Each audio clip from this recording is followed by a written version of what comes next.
So we're here with Dr. Jen Welter, who is the first female coach in the NFL. Excited to have you here with us today. Yes, thanks for having me. It's great to be here. So, as the first female coach, how do you think that the NFL can get more diversified among its coaching ranks, especially after a coaching cycle where very few minorities were hired? Well, I think a diverse coaching staff has a lot to do with pipeline.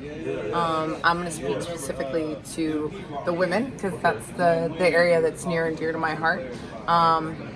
They have done a great job actually in developing a pipeline. So they intentionally, after I was hired with Arizona in 2015, they changed the Bill Walsh Minority Coaching Fellowship to the Bill Walsh Diversity Coaching Fellowship, which really has traditionally been an area where they've ensured that it was traditionally set up for African American former players who were underrepresented in the coaching ranks. And so that essentially opened the fellowship up.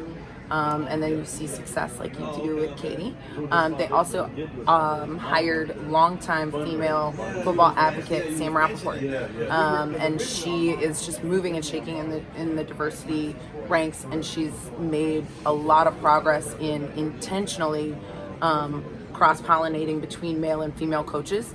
I always tell people, I'm like, you got to think about it this way. People want to know, why aren't there as many women? And I'm like, it's really kind of like saying, do you want to get married to a mail order bride? If you've never met and you don't have the familiarity, that's hard, right? If you're building a staff, you're going to reach out to the people who you are connected with, right? So whether you played with them in college or you had them as a coach, like, hey, who do you know? Or like, what do you think of this guy and that? And so if women haven't had those opportunities and they're not in that mix, how would they get hired, right? And so I think the interview process is really important, and continuing to support elevating coaches of all backgrounds to that interview process.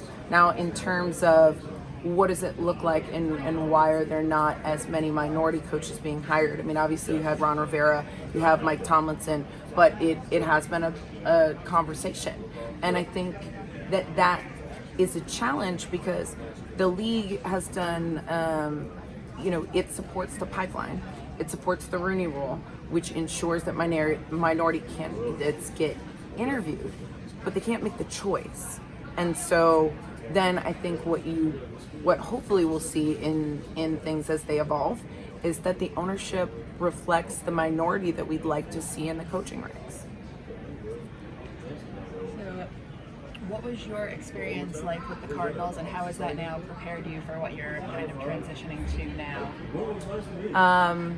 My experience with the Cardinals was larger than life, normal, challenging, and wonderful all at the same time. I tell people, having been the first in it, my goal was to ensure that I was not the last, right? I never wanted to be the reason why the door was closed. Right? If you did a good enough job as the first, then other women will continue to get opportunities, and they will earn them and run with them and succeed at them based on their ranks, like Katie Sowers is doing today, like a number of the women are doing in the NFL. But for me, it was making sure that under a whole lot of scrutiny and where there was no roadmap, that we did it well, and it ensured that those opportunities would continue to evolve. I found that it answered a whole lot of questions. Everybody wanted to know, would the guys stay coaching from a woman? The answer is, first of all, why are you giving the guys so little credit, right? Most of these guys have been coached by women their whole lives. Maybe not in football, but that communication pattern in that respect level is there. And those guys were not only receptive, but they were excited to be a part of history. And they are some of my greatest friends and supporters to this day, right? The Pro Bowl was just last weekend, and Calais Campbell was with me in Arizona, and we were he was in a drill, and I was like, Calais, da-da-da, and he looked up, he was like, Coach Jen, and he was so excited, gives me a big bear hug. Chandler Jones, same thing, he's like, oh, Coach, I think I tackled you. I'm like, hey, that's not new. I'm like, I'm good with tackles. And he's like, all right, but such good relationships. And it really taught me that in any field, whether it's football or business, that diversity is a strength. and that if you can make someone better, they'll listen regardless of the packaging that you're in.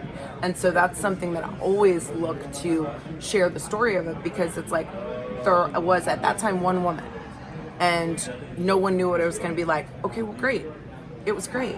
And it proves not that a woman is better or worse, but that there's a dimension that can be added to a coaching staff, which means it might reach them in a slightly different way. And that's what we always want to be looking to do, is have another voice, another vantage point that can create a strategic advantage or connection for a player at any one time. And so translated to today, I speak in a lot of businesses about that. Thankfully, it allows me to use my master's in sports psychology and my PhD to kind of push the dynamics in a number of different ways. And I'm always looking at how we can change the conversation, right? Like, and what we can do to do that. A great example is, working with Madden earlier this year. For the first time in Madden 20, you can actually pick a female coach and have her as a playable character. And what that does is so powerful, right? So they can pick me. It's like, I want Coach Jen, I want Team Shutdown, Superstar KO. Like, we do have the best defense. So if you believe defense wins championships, duh, which it does. And my motto on that is, if they can't score, they can't win. Which anybody who knows me knows that's exactly coming out of my mouth, right? Girls can see that they belong in football, right? Because they can choose to play that character. They can actually be in that game. And boys, it changes what a coach looks like to them, right? Because if they've played a female coach in a video game, then when they have a female coach, whether it's in football or some other sport, it's not going to be rare anymore. So I think all of those things work really well together, and I constantly like to advocate for the advancement of women comes from men and women working better together, and us really having real conversations and being great allies, as opposed to it's us versus them. Because if it's us versus them, we all lose. What would you say to a young girl who maybe chooses to play with you on Madden and then wants to kind of follow in your footsteps? I would say to any young girl who looks at the game of football and wants to have a place, right? Whether it's an esports place, whether it's a player place, whether it's a coach place or a trainer or a reporter in sports, let your game speak louder than your gender. And what does that mean? They don't owe you a place, right? Nobody owes you a place in any area of society. But when you're good, when your game speaks louder than anything else, you will always have a place and a position, because when you're skilled, people want you. And so if it is a traditionally male dominated space, be really good, right? And know that it's not promised, but with hard work and a great attitude about it, which maybe is laughing often, there's nothing that you can't do.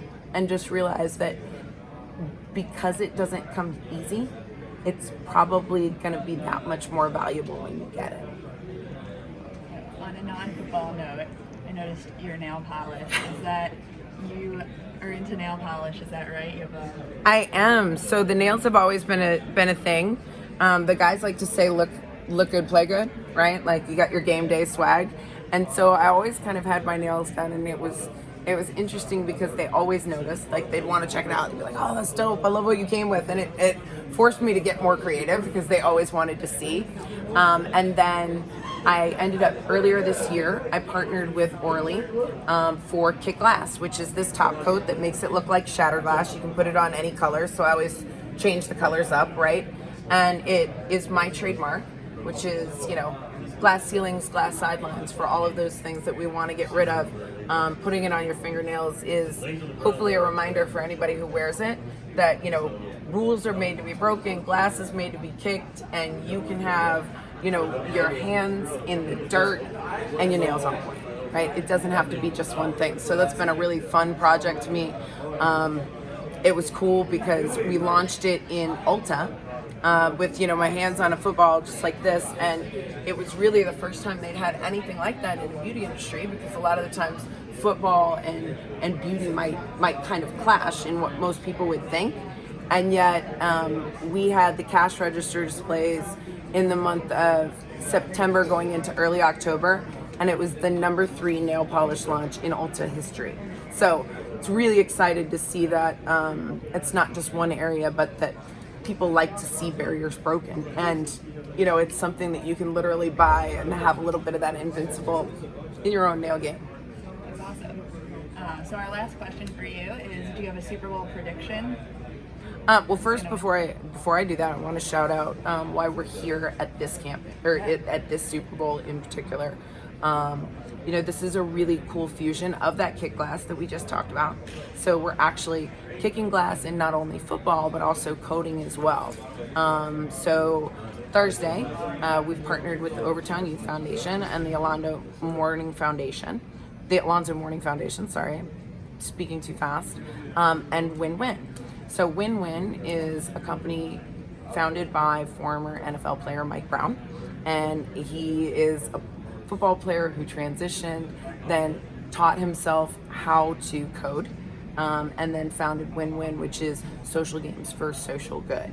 And so this camp kind of combines his magic in this world, right, like coding, with the football. And so 100 girls within the school are going to get the opportunity to get exposure to both, as well as some different interviews and life lessons, and to really look at where we could change the dynamics that they will see themselves, right? Because I want them to know that there's no game they cannot play and no field they do not belong in or on. And so this is a little bit of an evolution of my girls football camps, which we've done 32 across the country, and the mentality of kick glass, and taking another area that we tend to see less females in, which is, you know, coding, specifically tech, and putting them together for hopefully one of the most inspiring events of the Super Bowl. So I just wanted to make sure we got to that, because that's awesome. Where is that happening? It's actually at a high school. It's not open to the public, but I do have another event on Saturday that's open to the public, which girls can still sign up for on jenwelter.com. Yeah. And so the Super Bowl prediction. As I told you, or as I have gotten to tell people throughout the week, you know, Katie Sowers and I played together for a very long time. We played against each other even longer, right? I've tackled her many times, and she has caught passes that probably broke my heart many times. But then we got to go be teammates on the 2013 U.S. national team.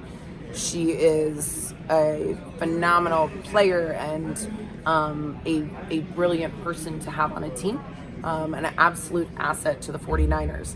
And so that leads into my prediction, because what I believe is that the 49ers showed a lot of kind of what their mentality is going to be last week, right? They used their big tight ends, they used their fullback, the running game was devastating. They have a defense that can get somebody off the field.